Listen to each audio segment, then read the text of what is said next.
Bienvenue à cette présentation des 45 secondes qui changeront votre vie. Si vous avez déjà réfléchi à ce à quoi pourrait ressembler votre vie, vous avez sans doute déjà cherché des moyens qui vous permettraient de la prendre en main. D'ores et déjà, je vous remercie d'avoir un premier regard sur cette proposition d'affaires. Voyons comment prendre votre vie en main avec le marketing de réseau. Avez-vous déjà songé à ce que cela représenterait pour vous de prendre votre vie en main ? Voilà ce que signifie pour moi le fait de prendre sa vie en main. Si vous éliminez le temps alloué au sommeil, à vos déplacements, à vos heures de travail et aux tâches quotidiennes que vous devez accomplir, il ne vous reste alors qu'1 ou 2 heures par jour pour pratiquer vos activités favorites. La question est de savoir si vous avez suffisamment d'argent pour vous y consacrer. Nous avons découvert le moyen de prendre sa vie en main en établissant une entreprise à domicile. Ce système est si simple que chacun peut le mettre en pratique. Aucune technique de vente n'est requise et ce système a de plus l'avantage de ne demander qu'un peu de votre temps. Ce qui nous amène à nous poser cette question. Qu'est-ce que le marketing de réseau ? Parmi les différentes méthodes de distribution de produits et de services, le marketing de réseau est la moins comprise. Le mot marketing désigne l'action de diriger un produit ou un service d'un fabricant ou un fournisseur vers un consommateur. L'association au mot réseau signifie qu'un système de rémunération est proposé aux personnes qui en assurent la distribution. Mais en quoi le marketing de réseau est-il différent des autres méthodes de distribution ? Il n'existe en fait que 3 méthodes fondamentales de distribution de produits. La première, la plus courante, est la vente au détail. Le consommateur se rend dans un magasin pour acheter des produits. La deuxième, également très connue, est la vente directe. Les produits sont présentés et vendus au consommateur à domicile, la plupart du temps sous forme de réunion. Et enfin, la troisième méthode, la moins connue, le marketing de réseau. La distribution des produits s'effectue par le biais d'un réseau de distributeurs qui les consomment, les partagent avec leurs amis, leurs voisins, leurs proches, mais ne vendent que très peu au détail. En pleine croissance depuis une petite 60aine d'années, le marketing de réseau est promis à un essor gigantesque au cours du XXIe siècle. Soyez-y attentifs. Prenons un instant pour éclaircir un point très important. En effet, le marketing de réseau n'a rien d'un système pyramidal. Une pyramide est une structure organisée du haut vers le bas. Seuls ceux qui y sont rentrés au tout début ont une chance de monter au sommet. Dans la structure du triangle inversé du marketing de réseau, tout le monde commence en bas et a l'occasion de créer un vaste réseau, plus vaste encore que celui du parrain. Il est important de préciser qu'une structure pyramidale n'assure pas la distribution de produits, mais suppose uniquement des flux financiers, ce qui est illégal. Ce que vous allez découvrir maintenant va vous permettre enfin de comprendre le concept du marketing de réseau. Au travers de la synthèse qui va suivre, je vais vous présenter les 4 premiers séminaires d'un livre que vous lirez ensuite si vous sentez qu'il est grand temps de prendre votre vie en main. Dans le premier séminaire, nous verrons que 2 × 2 = 4. Le séminaire numéro 2, le syndrome de l'échec chez le vendeur. Le séminaire numéro 3, 4 choses que vous devez faire. Et enfin, le séminaire numéro 4, creuser jusqu'à la roche mère. Abordons le premier séminaire qui s'intitule 2 × 2 = 4. Ce séminaire traite de l'importance du travail en équipe et du soutien aux distributeurs qui démarrent dans votre réseau. C'est au cours de cette illustration que nous commencerons à utiliser le terme parrainage.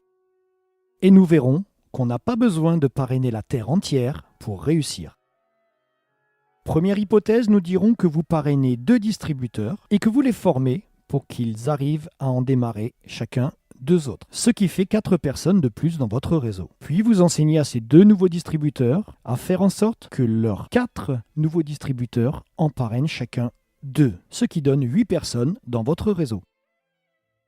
En ajoutant encore un palier supplémentaire, vous vous retrouverez avec 16 personnes supplémentaires. Prenons maintenant l'exemple du parrainage de 3 distributeurs.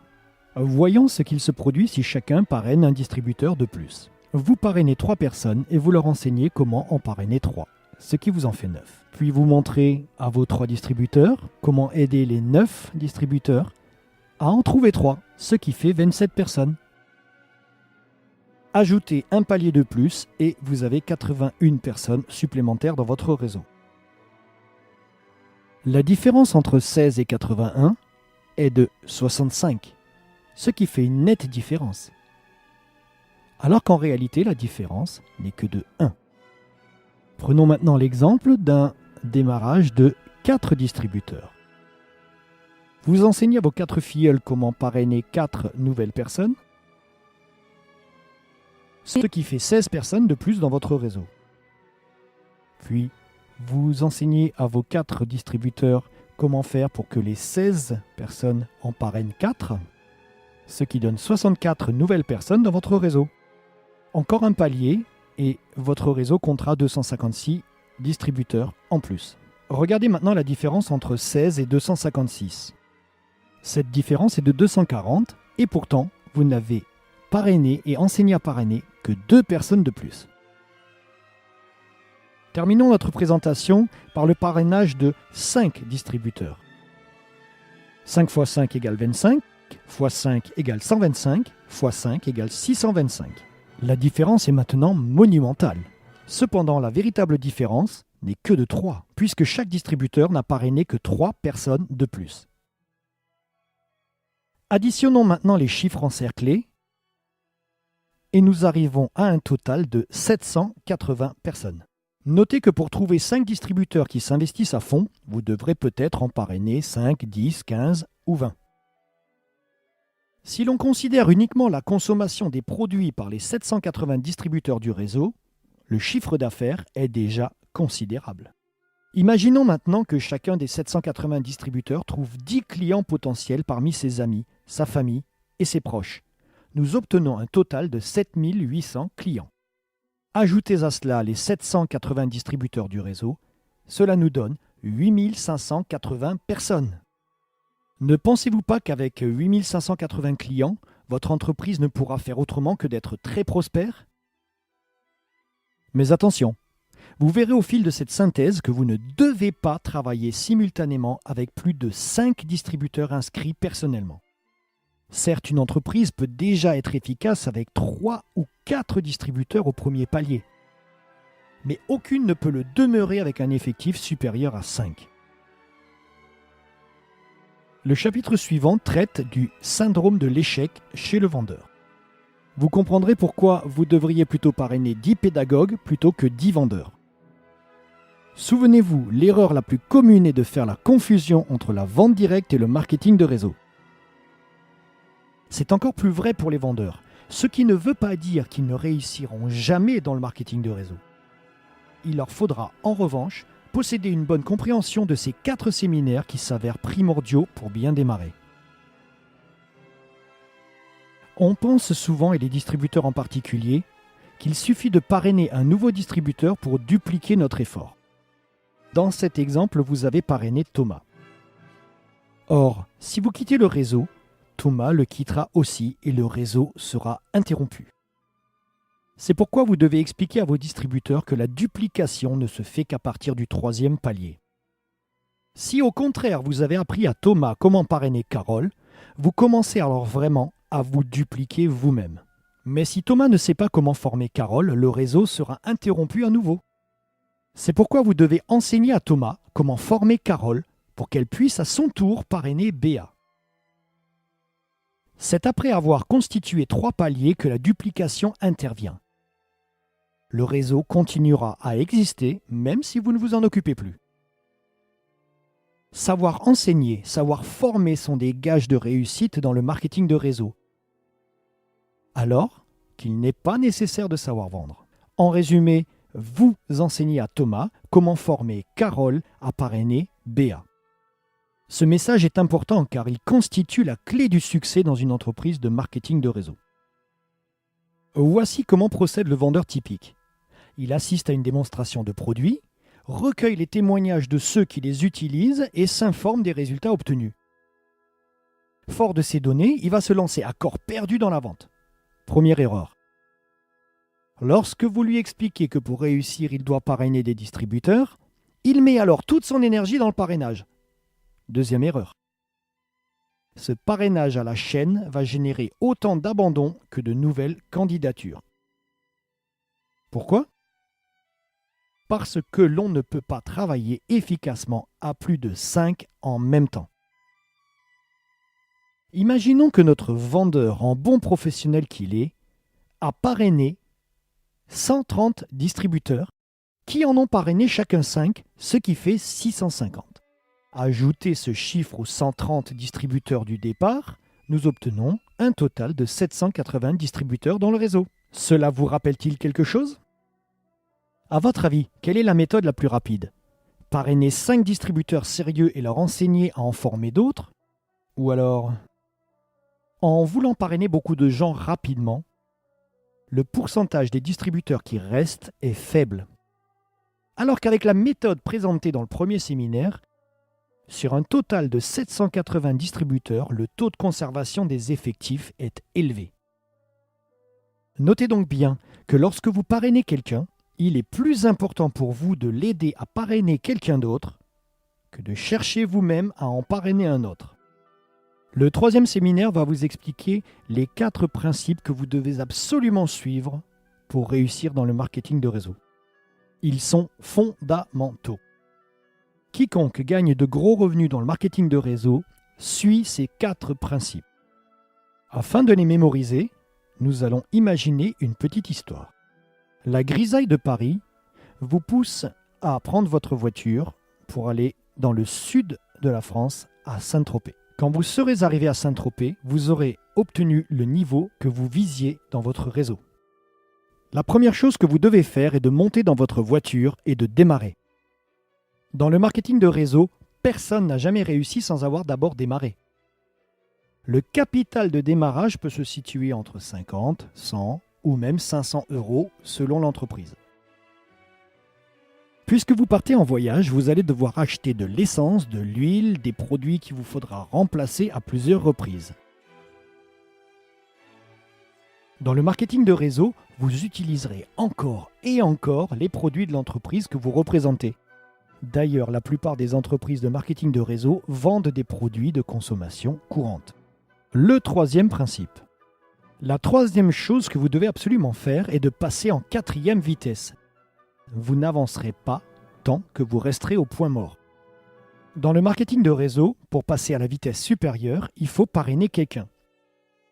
Lorsque vous parrainez, vous passez en première. Votre nouveau distributeur parraine à son tour, vous passez en seconde. Ainsi de suite, jusqu'à passer la 4e vitesse.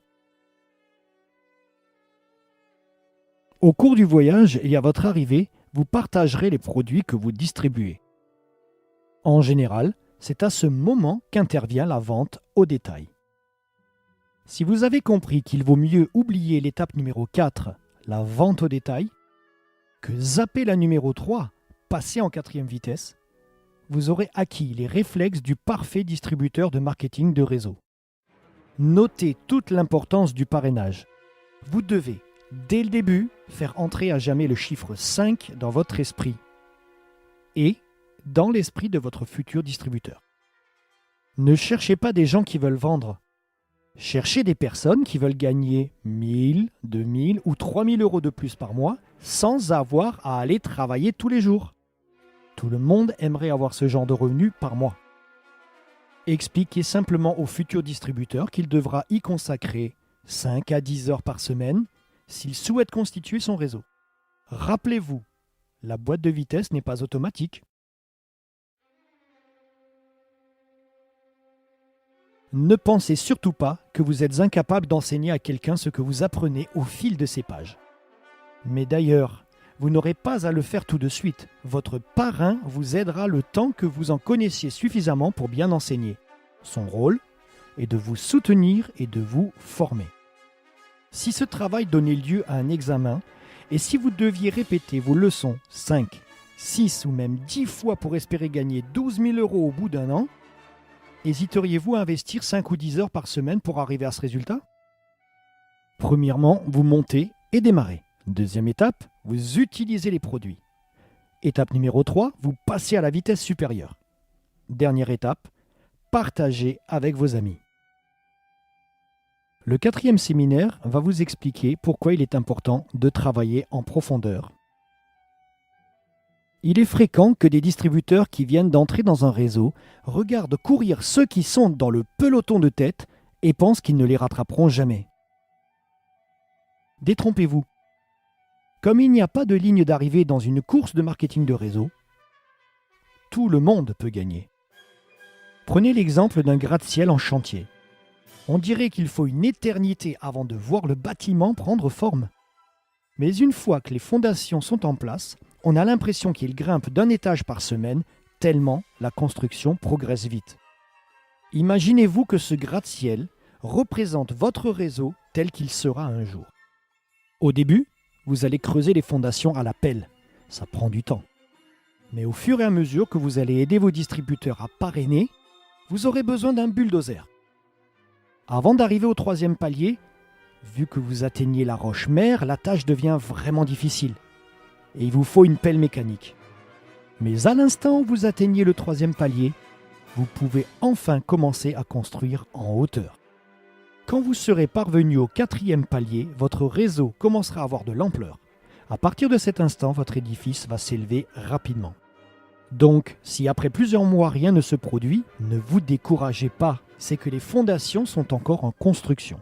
Par pitié, ne faites pas comme le chercheur d'or qui creuse pendant des mois sans rien trouver et qui abandonne alors qu'il se trouve à quelques centimètres d'un filon important. En conclusion, le secret du succès dans le marketing de réseau consiste à enseigner la réussite aux autres. Un bon distributeur ne doit pas se préoccuper de son propre revenu, mais plutôt se concentrer sur la formation des distributeurs et sur le travail d'équipe. Mais cela prend du temps, car avant de pouvoir former les autres, vous devez vous-même avoir appris ce qu'il faut faire. Vous devez donc prendre l'engagement de retourner à l'école 5 à 10 heures par semaine pour vous familiariser avec l'entreprise. Ce que vous devez faire pour réussir dans le marketing de réseau se résume en 2 phrases. Faites-vous des amis si vous n'en avez pas encore. Faites connaissance avec les amis de vos amis. Les 10 séminaires des 45 secondes qui changeront votre vie de Don Failla sont reliés ensemble. Les chapitres qui suivent dans le livre répondront aux questions que vous vous posez peut-être en ce moment. Demandez à la personne qui vous a invité à cette synthèse de vous prêter ce livre pour que vous le lisiez en entier. Demandez-lui également de vous parler de l'entreprise qu'elle représente, des produits qu'elle distribue et de la méthode de marketing qu'elle utilise et des outils fournis. Il y a fort à parier que vous apprécierez la qualité des produits et la proposition d'affaires qui y est assortie pour que vous puissiez prendre votre vie en main. Il n'y a pas de hasard dans la vie. C'est ce que l'on pense, ce que l'on fait et ce que l'on dit qui provoque ce que l'on a.